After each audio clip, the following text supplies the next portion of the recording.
बोलो यार। आज का जो कार्यक्रम था सर, उसके बारे में ब्रीफ कर दें थोड़ा सा कि आज किस तरीके का आपका कार्यक्रम था। देखिए, आज हम एलनाबाद में आए थे और चुनाव के लिए, चुनाव का जो मैटर है उसके लिए आए हैं। लोगों से अनुरोध करने के लिए कि बीजेपी को वोट ना डालें। ये हमारे आंदोलन का ही एक हिस्सा है कि देश में ये संदेश जाएगा कि लोग बीजेपी से खफा हैं और सब इलेक्शन में बीजेपी को बुरी तरह लोगों ने हरा दिया है। ये एक मैसेज जाएगा। वो मैसेज देने के लिए, प्रार्थना करने के लिए आज एलनाबाद में आए। कितने गांव का कार्यक्रम था आज का? देखिए, आज मुख्य तौर पे तो 4 प्रोग्राम थे, लेकिन उसके बाद शहर में जुलूस और अभी रास्ते से आए हैं तो 8-10 गांव रास्ते में, जिन्होंने बहुत अच्छी संख्या में इकट्ठे हुए तो बहुत अच्छा उन्होंने स्वागत किया है।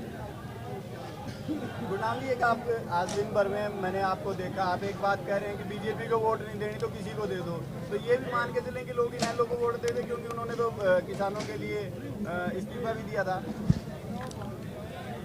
देखिए, अब ये असलियत तो ये है कि डिस्प्यूटेड मैटर है। इस्तीफा तो जरूर दिया था, लेकिन किसानों पे गोलियां भी 1700 चलाई थी, आदमी भी 7 मारे थे। इस्तीफा जरूर दिया था, लेकिन आज तक का अगर हम देखें, जितने वैसे तो बंसीलाल ने भी आदमी मारे, भजन लाल ने भी मारे, लेकिन इतनी गोलियां और इतना जो हाल किया था वो सबसे ज़्यादा इन्हीं ने किया था। लेकिन उसके बावजूद हम किसी व्यक्ति विशेष का विरोध नहीं कर रहे और व्यक्ति विशेष का पक्ष नहीं कर रहे। हम ये कह रहे हैं कि लोगों की मर्जी है, जहाँ लोगों की आत्मा मानती है, जहाँ लोगों का दिल करता है वहाँ दे दें, बस बीजेपी को ना दें, इतना अनुरोध कर रहे हैं। आपके अपने वक्तव्य में 2-3 बार आपने रुक करके जहाँ उनका जिक्र आया, अभय सिंह का हमारे एक साथी ने जिक्र किया है, कहीं ना कहीं रुकते आप जरूर आए हैं, कसक आप जरूर निकालते हैं। क्या जी? कसक अभय सिंह का नाम जहाँ पे भी आता है आप अपने वक्तव्य में, अपने भाषण में भी निकालते दिखे हैं सर। नहीं, कुछ मैंने वक्तव्य में किसी का स्पेशल नाम नहीं लिया है। नहीं लिया, बिना नाम लिए कई बार निशाने लग जाते हैं ना, बिना नाम लिए भी निशाना तो लगाने की कोशिश नहीं की, पर लेकिन कई बार वो अंदरली टीस बाहर निकल जाती है, तो वो अलग बात है। लेकिन हम लोगों को ये अपील करते हैं कि अपनी मर्जी से जहाँ भी इनका दिल करे। नाम जो बीजेपी और जेजेपी के कैंडिडेट को ना दें, कई जगह आपकी टीस निकलती हैं, तो ऑप्शन क्या बचता है? कांग्रेस? नहीं, हम ये नहीं कह रहे हैं, हम किसी को इशारा नहीं कर रहे हैं कि उसको डालना है या उसके कुछ करना है।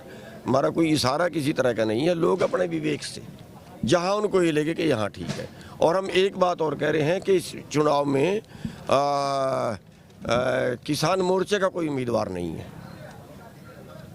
ये हम और बता दें, क्योंकि कई लोग हो सकता है कोई गुमराह कर देगा लागे। किसान मोर्चे का कोई उम्मीदवार इस आंदोलन में नहीं, इस चुनाव में नहीं है। बीजेपी जेजेपी के नेताओं का आप बहिष्कार शुरू से कर रहे हैं, किसी भी गांव में जाएं, किसी कार्यक्रम में जाएं, लगातार एसकेएम की ये कॉल थी। आज आपने कहा कि चुनाव में बहिष्कार नहीं करना था, लेकिन जिस गांव में आज खड़े हैं आप, आज ही बहिष्कार करके ये लोग आए हैं। देखिए, अनुसार क्या किसानों को निर्देश दिए जाएंगे? नहीं, देखिए, निर्देश तो बहुत पहले मैंने दे दिए थे, आज भी दे रहा हूँ जितनी जगह पे गया हूँ। और उसका मकसद उसका केवल इतना सा है कि कहीं पे अगर कोई ऐसी गड़बड़ हो गई तो होता क्या है, अगर सरकार हमारे पे कोई ज्यादती करती है तो वो बात सरकार के विरुद्ध जाती है। अगर हमने कहीं किसी पे ज्यादती कर दी तो हमारे पे आँच आएगी और उसके पक्ष में चली जाएगी। ये चीजें तो शुरू से भी लागू होती है ना सर, कि पहले भी विरोध करते हैं, मुख्यमंत्री का हेलीकॉप्टर नहीं उतरने देंगे, मुख्यमंत्री का तो हॉस्पिटल का उद्घाटन नहीं करने देंगे, ज्यादतियां तो उस दिन भी हो सकती थी। वो ये दो नहीं, विरोध में तो नुकसान नहीं। हमारी एक, आपने हर वीडियो में, आपने हर हमारे बयान में एक देखा होगा कि हमने हर जगह ये कहा है कि विरोध तो करेंगे पक्का, वो करेंगे जो कहा है, लेकिन हम हाथ नहीं उठाएंगे। सरकार लाठी मारे, सरकार गोली मारे, हम हाथ नहीं उठाएंगे। हमारे हर बयान में रहा है। और आप देखते होंगे, इन्होंने जगह जगह लाठीचार्ज किया। सैकड़ों किसानों की हड्डियां तोड़ चुके हैं ये, सैकड़ों किसानों के सिर पाड़ चुके हैं ये, 42,000 किसानों पे मुकदमा दर्ज कर चुके हैं ये, 200 से ज़्यादा FIR दर्ज हो चुकी हैं हमारे ऊपर।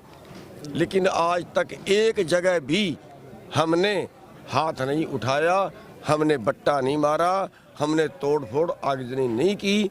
हरियाणा का किसान बहुत अनुशासित है, हम उसके लिए सारे किसानों का धन्यवाद भी करते हैं जो हमारा कहना मान रहे हैं। गुरनाम जी, दोबारा भी कोई दौरा हो सकता है इस प्रकार का आपका? फिर से कोई दौरा हो सकता है? नहीं, दोबारे अभी जो है वो बहुत कम टाइम रह गया, दोबारे अभी मेरे को दोबारा टाइम नहीं लगेगा। गुरनाम जी, जैसे मुख्यमंत्री भी यहाँ अपने प्रत्याशी के प्रचार प्रसार के लिए आएंगे इलाहाबाद के अंदर, तो क्या उनके कार्यक्रम का कोई विरोध किया जाएगा या कोई विशेष रणनीति बनाई है आपने? वो टाइम के टाइम देख लेंगे जब आएगा, अभी तो उसके कोई प्रोग्राम है नहीं, जब आएगा तो देख लेंगे टाइम के टाइम। गुरनाम जी, एसकेएम से जुड़े और भी नेता क्या विरोध के लिए आएंगे बीजेपी कैंडिडेट? नहीं, मेरे से बात नहीं हुई। या फिर ये एसकेएम की कॉल नहीं थी, आप व्यक्तिगत तौर पे इस दौरे को लेकर के निकले? यहाँ पे मैं व्यक्तिगत हूँ, एसकेएम की कॉल नहीं है, लेकिन एसकेएम की ये कॉल है कि बीजेपी और जेजेपी का विरोध करना है, ये कॉल है। अब किसी को टाइम लगता है, किसी को नहीं लगता है, वो अलग बात है, क्योंकि सब लोग अलग अलग जगह पे गए रहते हैं। जोगेंद्र यादव का निलंबन जो है सर, उस पर आपकी प्रतिक्रिया? लगातार मांग उठाते रहे। देखिए, जिस तरीके से वो उनके घर पे गया है वो अति निंदनीय है, और ऐसे लगा है जैसा इसकी कहीं मिली भगत है। सारे पूरे हाउस ने ऐसा महसूस किया है और उसको माफ़ी मांगने के लिए कहा था, और माफ़ी मांगने के बाद उसको 1 महीने के लिए उसकी सस्पेंशन की बात तय हुई थी कि माफ़ी मांग ले और 1 महीने के लिए तेरे को सस्पेंड कर दे। तो 1 महीने के लिए उसको सस्पेंड कर दिया गया था, एसकेएम से भी और 9 मेंबरी कमेटी उससे भी, दोनों कमेटियों से सस्पेंड कर दिया गया था उसको। लेकिन उसके बाद जिस तरह से उसने माफ़ीनामा दिया है वो बात तय नहीं हुई थी। साफ बात ये तय हुई थी कि मैं वहाँ गया हूँ, ये मेरी गलती है, मैं उसके लिए जहाँ मेरे वहाँ जाने से बहुत से किसानों को ठेस पहुँची है, मैं सबसे माफ़ी मांगता हूँ और आगे के लिए। जी, माफीनामे को स्वीकार कर रहे हैं आप? नहीं, माफ़ीनामा मेरी समझ से स्वीकार नहीं है, लेकिन अगली मीटिंग आएगी उसमें ये बात रखेंगे, क्योंकि जिस हिसाब से उसने बात की है ये तो हिसाब वो पहले भी अंदर भी उसने बात कर ली थी, और ये तो ऐसा उसने लोगों को दिखाना चाहा कि ये समाज में बहुत बड़ी आदमी है, बाकी सारे बेवकूफ़ हैं।